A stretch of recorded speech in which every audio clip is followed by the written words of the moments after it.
Hey, um, I got the mail back from the small claims court, and technically I won, but turns out not that much. So, I suck at small claims, and if you want any advice about how to do it better, I'm really good for it, and I will tell you later about all the paperwork and how it's mostly not worth it. But the fact that I did everything, well, not, I should have gone to the self help session after going to the workshop instead of before, because they will make you do it in order and they won't tell you. And there's a bunch of other like tidbits for how to get the best case going. And it's just paperwork's a bit of a trigger for me. I don't like it, and so it's definitely my weakness. And this paperwork has taught me a lot about how you can still feel prepared and then still feel like you didn't do enough. And I completely blame the person I sued, because it really should just be clean and simple, but instead it got complicated, adversarial, and ultimately really hurtful, and that sucks. I think the worst part is that I felt at home there, and then I didn't feel at home there, and then I felt bad afterwards. And so it's just like levels of like, if you want to hurt somebody, make sure you don't return their security deposit until you ask a bunch of times, long afterwards, and then accuse them of being really shitty for wanting their money, and then going to court about it for such a small sum of money, and then making sure they fill out every piece of paperwork they can. So, in a lot of ways, I didn't win, because I felt like the time I spent doing all of this and still just not being smart enough, is part of that.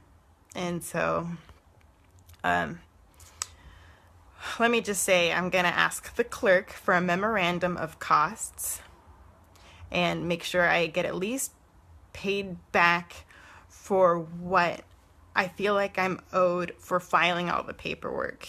And it might not be that much, but at this point I'm already out because of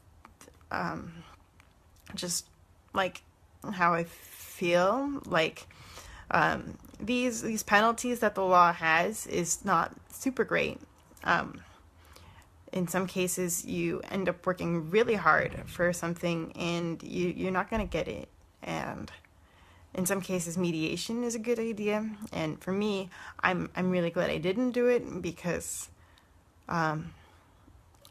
it was interesting hearing the person I was suing feel like really unprepared in front of a judge and take up more of her day. And that sounds petty, but this money thing, like I'm not that motivated by money. It's just kind of like representative of something. And so if somebody takes your money, for me anyways, I'll fight for it and try to get it back. Anyways, something to think about. If you have any more questions, I would love to answer them, because bureaucracy sucks. Late capitalism sucks. People who have taken your money and think they don't have to give it back, it sucks. And the law doesn't really cover like small amounts, and mediators will often like try to discount your feelings, and that sucks. And it's just like there's layers of like people telling you that it's not worth it, but I think it is, just because at least you're not being pushed around or whatever, Like, I don't like it when people think that they can just, I don't know, like, in this case, this person was convinced they were right, and that's the hardest part, is that I was convinced I was right, and so wasted a lot of my time, but I didn't really waste a lot of their time, and so that's also, what's the word, I think personally unfair, but at the same time, it's just like, well, if you're trying to get somebody's money and you already have it, that's way easier. So, it's kind of weird where it's like a very passive theft, you know? I mean, it's more passive theft when they take your security deposit and then give it to the other person. I think that's the hardest part, is that she didn't even have my security deposit. And so if something shitty happened, she would have been up like, you know, Sucky Creek too. And so it's just like the best thing you can do is have money. And so it's just like, it sucks when you don't have money. And so we're all kind of not winning this game of being a person with money, I guess, because that's what she said. She said that she didn't have my security deposit to give me when I moved out, and I want that to be on record. That apparently you can wait to give somebody their security deposit, and then the other person can sue you, and you can just not be penalized that much. So if you need that money more than they do, or think you do, then you're definitely entitled to. Not entitled to, but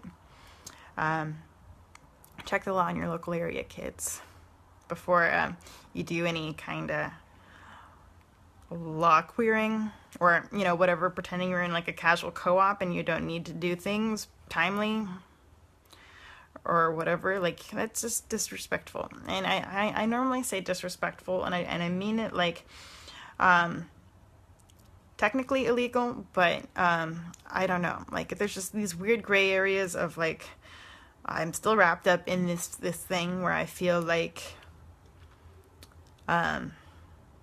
someone screwed me over, and it sucks, because like, it's not worth brooding about it, but I can't help myself. I'm like kind of an obsessive person, and so there you have it. You know, it's tricky, because it's like, maybe I should have sued for emotional damage, because that's where I'm feeling it. It's like right in the emotions. But it's like, I don't think I'm skilled enough for that.